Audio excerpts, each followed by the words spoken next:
அன்பர்களே வணக்கம். கள்ளக்குறிச்சியிலிருந்து ஜாலக்கா பேசுகிறேன். ஸ்ரீ ஜாலக்கா தேவி ஆன்மீக அறக்கட்டளை மற்றும் மாந்திரிக பயிற்சிக்குழு நம்மளுடைய யூடியூப் சேனல் தொடர்ந்து பார்த்து கொண்டிருக்கிற அனைத்து ஆன்மீக நல் உள்ளங்களுக்கும் மற்றும் மாந்திரிக பயிற்சியில் ஈடுபட்டு கொண்டிருக்கிற அன்பர்களுக்கும் மாந்திரிகத்தை தொழிலாக செய்து வந்து கொண்டிருக்கிற ஆன்மீக அன்பர்களுக்கும் ஈடுபாளருக்கும் என்னுடைய காலை வணக்கம். இப்போ நீங்கள் பார்த்துட்ருக்குது பார்த்திங்கன்னா கள்ளக்குறிச்சியிலேருந்து ஜாலக்கா. இந்த மாந்திரிகத்தை பற்றி நிறைய வீடியோ நான் விழிப்புணர்வாக போட்டிருக்கேன். இதுவும் ஒரு விழிப்புணர்வு வீடியோ தான். இது மக்கள் நிறைய பேர் உண்மையாலும் மாந்திரிகத்தை தெரியாமல் ஒரு போலியான ஒரு மந்திரவாதிகிட்ட போய் ஏமாந்து மாட்டிக்கக்கூடாது அப்படிங்கிற ஒரு காரணத்துக்காக மாந்திரிகத்தில் இப்படியெல்லாம் இருக்குது, இதுதான் பண்ண முடியும், யாரும் ஏமாற வேண்டாம் அப்படிங்கிறதுக்காகவே இந்த வீடியோ உங்களுக்கு நான் போடுறேன். இதில் பார்த்தீங்கன்னா இப்போ நான் பார்த்துருக்கு பார்த்தீங்கன்னா எதிரிகளை விரட்ட சூனியம் வைப்பது எப்படி, எதிரிகளை நம்ம நம்ம பக்கம் வரவிடாமல் எதிரியை நம்ம பேச்சு எடுக்காமல் எதிரியை விரட்டுறது. பொதுவாக நான் எல்லா ஒரு வீடியோவில் சொல்கிற விஷயம் என்னென்னா, எதிரிகளை சம்பந்தம் இல்லாமல் யாரையும் நம்ம விரட்ட முடியாது. அவங்களுக்கு நமக்கும் கண்டிப்பாக தொடர்பு இருந்தால் மட்டுமே எதிரியை விரட்ட முடியும். சரிங்களா? ஸோ அப்படி இருக்கும்போது இந்த எதிரியை சூனியம் வைக்கிறதுக்கு நிறைய முறை இருக்குது. பொதுவாகவே மாந்திரிகத்தில் சூனியம் வைக்கணும் அப்படின்னு சொல்லி கேட்டால் தலைமுடி, காலடி மண், நகம், துணி, ஜாதகம், ஃபோட்டோஸ், மொத்தம் 5 பொருள் வேணும். நான் 6 பொருள் சொல்லியிருக்கிறேன். சரி, இதில் 5லையுமே பிரதானமாக ஒரு சில பொருள் வச்சு தான் செய்வினை செய்ய முடியும். அது பயிற்சியில் இருக்கிறவங்களுக்கு நான் விவரமாக சொல்லித்தரேன். அந்த பொருள் என்ன பொருள் அப்படின்னு சொல்லி நிறைய பேர் சொல்லுவாங்க, ஜாதகத்தை வச்சு பண்ணலாம், ஃபோட்டோ வச்சு பண்ணலாம். எதுவுமே இல்லைனாலும் ஒரு பொருள், இந்த 5ல் ஒரு பொருள் பிரதானமாக இருக்கணும். சரியா? நீங்கள் ஒன்றும் ஜாதகமானு கேட்காதீங்க, அது இல்லை.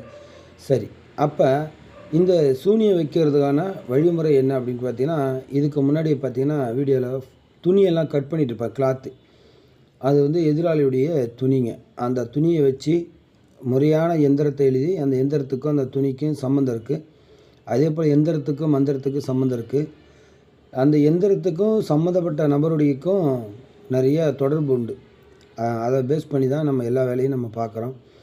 இப்போ நீங்கள் பார்த்துட்டு பார்த்திங்கன்னா ஒரு கஸ்டமருக்கு நான் செஞ்சு கொடுத்துட்ருக்கேன். அவங்க என்னை நம்புகிறாங்க, ஐயா எனக்கு செஞ்சு கொடுங்க அப்படின்னு கேட்டாங்க. நான் கண்டிப்பாக செஞ்சுருக்கேன். சதா நேரம் அவங்க குடும்பத்தை ரொம்ப தொந்தரவு கொடுத்து அந்த குடும்பத்தையே ஒன்றும் இல்லாத ஆக்கிய ஒரு நபருக்கு தான் இப்போ நான் இந்த வேலை செஞ்சிட்ருக்கேன். இந்த வேலை தப்பா சரியா, இல்லை இது செய்யலாமா செய்யக்கூடாதா அப்படிங்கிறதுலாம் எனக்கு தெரியாது. இன்னும் சொல்லப்போனால் நடக்குமா நடக்காதான்னு கூட எனக்கு தெரியாது. என்னுடைய நம்பிக்கை நடக்கும்னு, அவங்களுடைய நம்பிக்கையும் நடக்கும்னு நம்புகிறாங்க. நம்பிக்கையில் தான் இப்போ இந்த வேலை நான் பார்த்துக்கிட்டு இருக்கேன். சரிங்களா? ஏன்னா நான் வீடியோவில் நடக்கும் 100% 100% நடக்கும்னு எல்லாருமே சொல்லிட்டோம்னா, அப்போ ஜாலக்கா எப்படி 100% நடக்கும், அது எப்படி சொல்கிறீங்கன்னு அதுக்கு 1002 யூடியூப் சேனல்களும் அப்புறம் பத்திரிகை மீடியாவில் முன்னாடி உட்காந்துட்டு இது தேவையில்லாத கேள்வியை கேட்க ஆரம்பிச்சிருவாங்க அப்படின்னு நான் நினைக்கிறேன். அதனால் என்னுடைய நம்பிக்கை நடக்கும், அவங்களுடைய நம்பிக்கை நடக்கும். அதனால் அந்த வேலை பார்க்குறேன். சரிங்க, அவங்க நம்பிக்கையும் என் நம்பிக்கையும் ஒரே நேர்கோட்டில் இந்த பூஜை பண்ணுறேன். இந்த பூஜையை முறையாக பண்ணணும். இப்போ நான் பண்ணிகிட்ருக்கிறது பார்த்திங்கன்னா எல்லாமே ரெடி பண்ணிட்டேன். பூவால் அர்ச்சனை பண்ணிகிட்ருக்கேன்.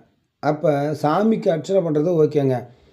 சூனியம் செய்கிறதுக்கு எப்படிங்க அர்ச்சனை பண்ண முடியும்? அதுக்கு என்னங்க வழிமுறைனா கண்டிப்பாக இருக்குங்க. இப்படிலாம் பண்ணால் மட்டும்தான் அந்த பூஜை நிறைவு பெறும். பொதுவாக பார்த்திங்கன்னா நம்ம தகடு வாங்கிட்டு அந்த தகடை நிறைய பேர் சொல்லுவாங்க தகடு சுத்தி பண்ணிட்டு தான் கட் பண்ணணும் அப்படின்னு. நான் என்ன சொல்லுவேன், ஃபஸ்ட்டு தகடை கட் பண்ணிடணும். கட் பண்ணி அது கரெக்டான சைஸு கரெக்டான அளவெல்லாம் நம்ம கட் பண்ணி வச்சுக்கிட்டு அதுக்கு மேலே அபிஷேகம் பண்ணிவிட்டு சுத்தி பண்ணிவிட்டு அதுக்கு பிறகு அதோடைய எந்திரத்தில் அந்த தகடில் எந்திரங்கள் வரைஞ்சி அந்த எந்திரத்துக்கு உண்டான மந்திரங்களை நாம் பிரயோகம் பண்ணோம்.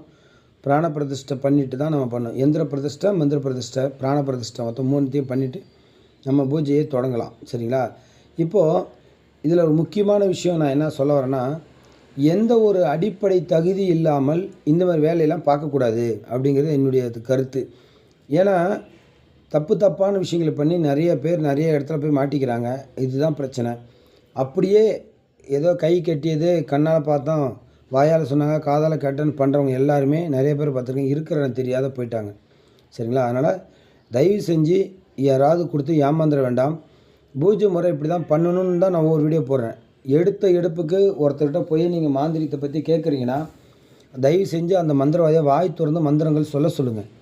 ஐயா நீங்கள் என்ன மந்திரம் சொல்கிறீங்க, எனக்கு ஒரு பூஜை பண்ணி கொடுங்க நீங்கள் கேட்டிங்கன்னா அந்த மந்திரவாதிகிட்ட நீங்கள் வாய் திறந்து மந்திரத்தை சொல்லுங்கள். இந்த மந்திரம் எதை சார்ந்த மந்திரம், இந்த மந்திரம் எப்படி வேலை செய்யுது அப்படின்னு நீங்கள் கேளுங்க. தாராளமாக கேட்கணும். இப்போ என்கிட்டயே ஒரு விஷயம் நீங்கள் கேட்டிங்கன்னா நான் கண்டிப்பாக என்னை பற்றி விஷயங்களை நான் சொல்லுவேன்.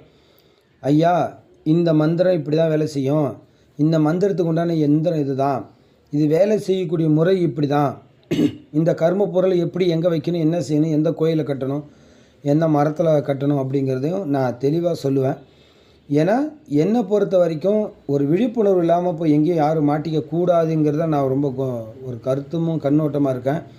அதனால் நண்பர்களே, மாந்திரிகத்தில் போய் யாரும் ஏமாற வேண்டாம். அப்படி கேட்டிங்கன்னா மந்திரவாதி வந்து சோதிங்க, பரிசோதனை பண்ணுங்கள். ஒரு முறைக்கு 2 முறை செக் பண்ணி அப்புறமேட்டு அவன்கிட்ட வேலை கொடுங்க நண்பர்களே. தொடர்ந்து நம்ம யூடியூப் சேனல் பாருங்கள். நன்றி, வணக்கம். ஜெய் ஜாலக தேவி. நம்ம